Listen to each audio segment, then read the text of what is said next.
दुनिया के सबसे उदार और प्रेम प्रदर्शित करने वाले मजहब का ऐतिहासिक अतीत ऐसा भी रहा होगा, यह जानकर बड़ा ही ताज्जुब होता है।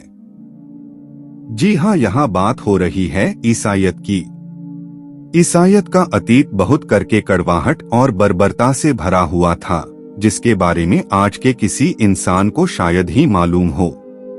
पर ईसाई धर्म के बारे में यह जानने के लिए इस वीडियो का मकसद किसी धर्म संप्रदाय को नीचा दिखाना नहीं है, बल्कि कुछ ऐतिहासिक सच्चाइयों को उजागर करना है, जिससे वर्तमान समय के लोगों को धर्म की सही राह पर चलने के लिए अभिप्रेरित किया जा सके। इस वीडियो में हम जानेंगे कि किस तरह एक कोमल और प्रेमी मजहब देखते ही देखते एक खूंखार मजहब बन गया। रोमन साम्राज्य में ईसाईयत के प्रति विश्वास कम हुआ था। 13वीं शताब्दी में रोमन साम्राज्य राजनीतिक रूप से बहुत अस्थिर हो चुका था। मजहब के मामले में भी यहाँ गड़बड़ की शुरुआत हो चुकी थी। लोग ईसाईयत के प्रति उतने श्रद्धालु नहीं रह गए थे और न ही वे ईसाई संघ के हुक्मों को ही उतना मानते थे। यह सब इसीलिए हुआ क्योंकि लोग क्रूसेडों के युद्धों से पहले ही दुखी हो चुके थे और साथ ही मिलेनियम वर्ष में यानी 1000 ईस्वी में प्रभु यीशु मसीह वापस लौटकर उन्हें लेने नहीं आया था। इसके अलावा लोग ईसाई पादरियों के भोग विलासी जीवन से भी नाराज थे, जिससे उन्हें लगने लगा कि वे एक गलत मजहब पर श्रद्धा रखकर अपना जीवन व्यर्थ कर रहे हैं। इन्हीं सब कारणों की वजह से लोग मजहबी मामलों में शंकालु होने लगे और शंका मजहबी मामलों में एक खतरनाक चीज होती है।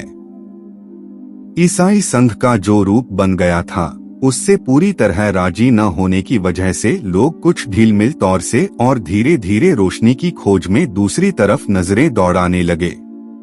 ईसाई संघ ने बदले में जोर जबरदस्ती शुरू कर दी और आतंक के तरीकों से लोगों के दिमागों पर कब्जा कायम रखना चाहा।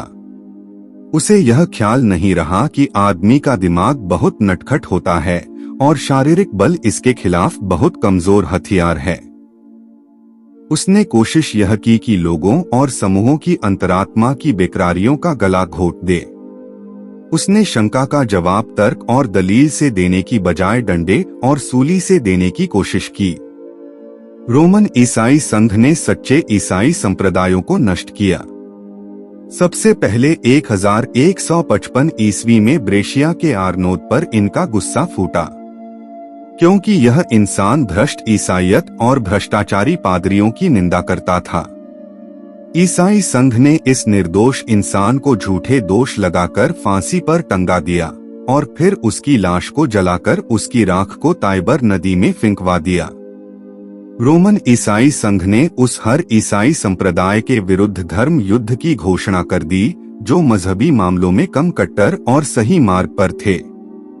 इन्हीं दिनों एक महान इंसान हुआ था जिसे लोग असीसी का फ्रांसिस कहते हैं। यह एक बड़ा धनवान आदमी था, लेकिन इसने अपनी दौलत त्याग कर गरीबी का व्रत लिया और बीमारों और गरीबों की सेवा के लिए दुनिया में निकल पड़ा। चूंकि उस जमाने में कोढ़ी सबसे ज्यादा दुखी और बेसहारा थे, इसलिए वह उनकी सेवा में खास तौर पर लग गया। इसी आदमी ने एक संघ चलाया जिसे संत फ्रांसिस का संघ कहते हैं। इसने अपने संघ के जरिए इंसानियत की बखूबी सेवा की। इसकी और इसके संघ की कद्र उस वक्त पूरे जमाने में थी। मुसलमान लोग भी इस नेक और प्यार के काबिल इंसान की बहुत इज्जत किया करते थे, मगर फिर रोमन ईसाई संघ को इसकी इंसानियत की सेवा और गरीबों पर ज्यादा ध्यान देने का सिद्धांत रास न आया। रोमन ईसाई संघ का कहना था कि कोई गरीब या दुखी सिर्फ ईश्वर को अप्रसन्न करके ही होता है, इसलिए इंसान को ईश्वर की सेवा करनी चाहिए, लोगों की नहीं। इस कारण 1318 ईस्वी में फ्रांसिस संघ के 4 साधुओं को काफिर यानी अविश्वासी करार देकर मार्साई में जिंदा जला दिया गया। ईसाईयत में डोमिनिक और इंक्विजिशन का आतंक। ईसाईयत में डोमोनियन संघ मजहबी मामलों में हद से ज्यादा एक कट्टर संप्रदाय था। इनके सामने बाइबल के पुराने नियम की मूलभूत आज्ञाओं का पालन करना ही सर्वोपरि था।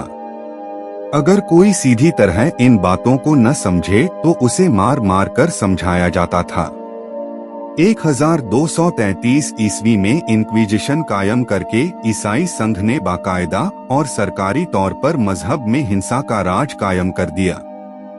यह एक किस्म की अदालत थी जो लोगों के ईमान के कट्टरपन की जांच करती थी, और अगर इसकी राय में वे जांच में पूरे नहीं उतरते तो मामूली तौर पर उन्हें जिंदा जला दिए जाने की सजा दी जाती थी।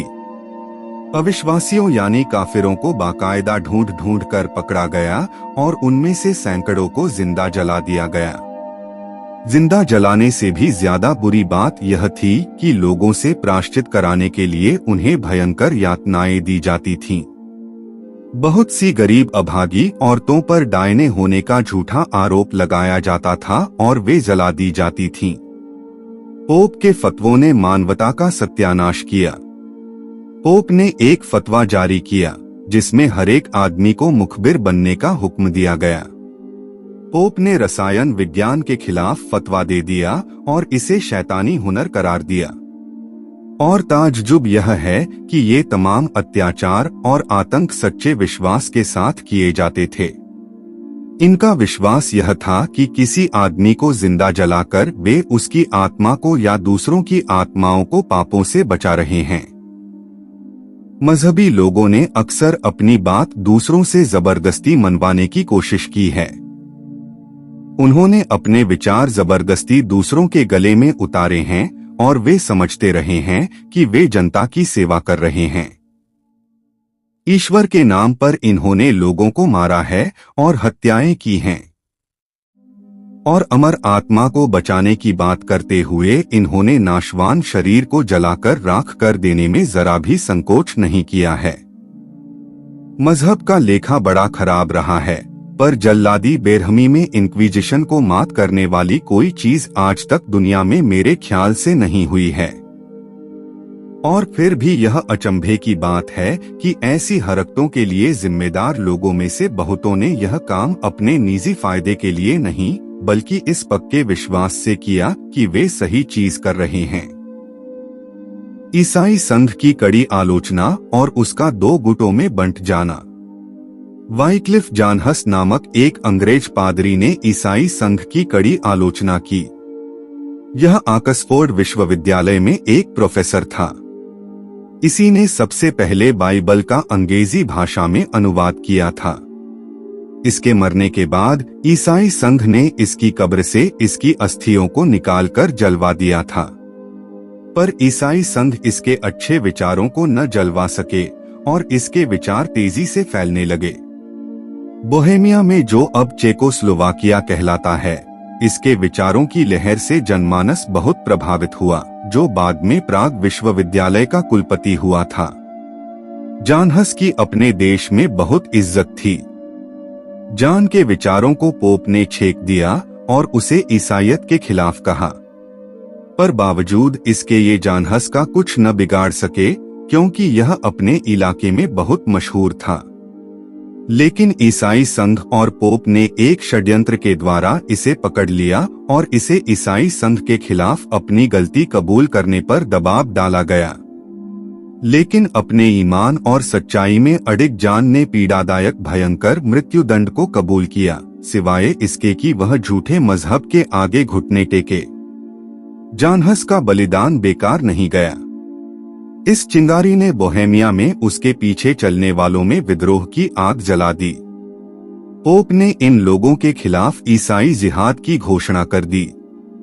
जिहाद सस्ती चीज है, उसमें कुछ खर्च नहीं होता है और ऐसे बदमाशों और मौका परस्तों की कमी नहीं थी जो उससे फायदा उठाते थे। जैसा कि H.G. वेल्स ने लिखा है कि बेगुनाह लोगों पर महाभयंकर अत्याचार किए गए, लेकिन जब जानहस के अनुयायियों की फौज अपना कड़खा गाती हुई सामने आई तो ये जिहादी रफू चक्कर हो गए। जिस रास्ते से ये आए थे उसी रास्ते तेजी से भाग खड़े हुए। जब तक बेगुनाह देहातियों को मारना और लूटना संभव था, इन जिहादियों ने खूब सैनिक जोश दिखाया, लेकिन संगठित सेना के आते ही वे भाग खड़े हुए।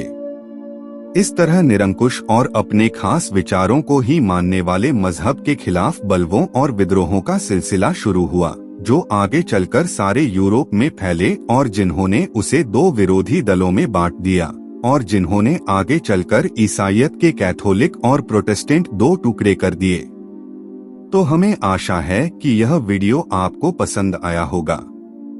इसी तरह की और अधिक ज्ञानवर्धक वीडियोज देखने के लिए कृपया नॉलेज ऑन टॉप चैनल के साथ जुड़े रहिए।